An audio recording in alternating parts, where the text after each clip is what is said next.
राधे राधे दोस्तों, स्वागत है आपका अपना YouTube चैनल आरती की कहानी में। हेलो दोस्तों, कैसे हैं? आशा है आप लोग ठीक होंगे। आप लोगों को रक्षाबंधन की हार्दिक शुभकामनाएं। आज मैं आप लोगों के लिए एक बूढ़ी माँ की कहानी लेकर आई हूँ।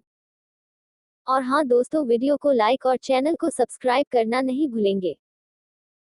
बेल आइकन जरूर प्रेस कीजिएगा दोस्तों, ताकि जब भी मैं कोई भी कहानी चैनल पर अपलोड करूँ तो उसका नोटिफिकेशन आपको सबसे पहले मिले।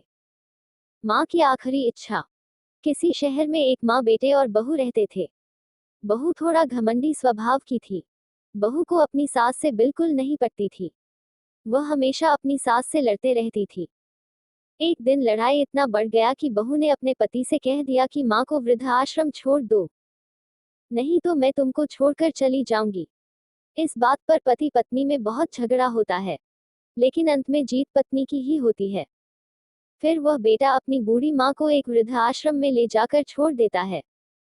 इस माँ का ये वही इकलौता बेटा था, जिसके लिए इस माँ ने जीवन भर संघर्ष किया। इस बेटे के लिए वो सब कुछ किया जो एक माँ को करना चाहिए या माँ कर सकती है।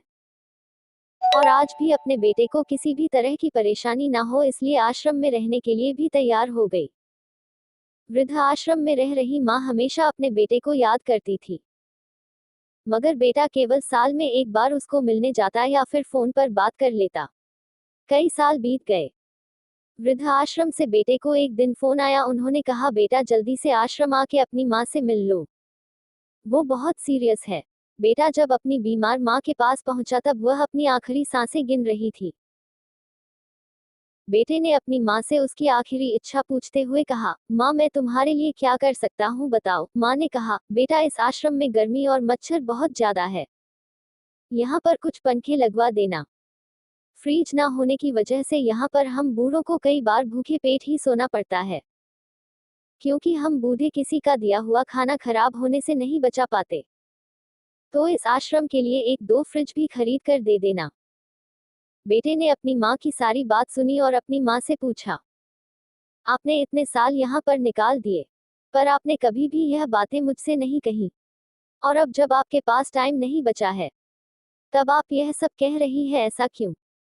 माँ ने बेटे को जवाब देते हुए कहा, बेटा मैंने गर्मी, भूख और पीड़ा सहन कर ली, लेकिन मुझे पता है जब तेरे बच्चे तुझे यहाँ पर छोड़कर जाएंगे तब तू यह सब सहन नहीं कर पाएगा।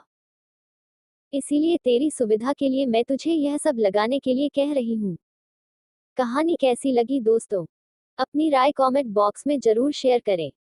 यदि कहानी अच्छी लगी दोस्तों तो वीडियो को लाइक करें, शेयर करें और अपने YouTube चैनल आरती की कहानी को सब्सक्राइब करके मुझे सपोर्ट करें। वीडियो पर समय देने के लिए धन्यवाद।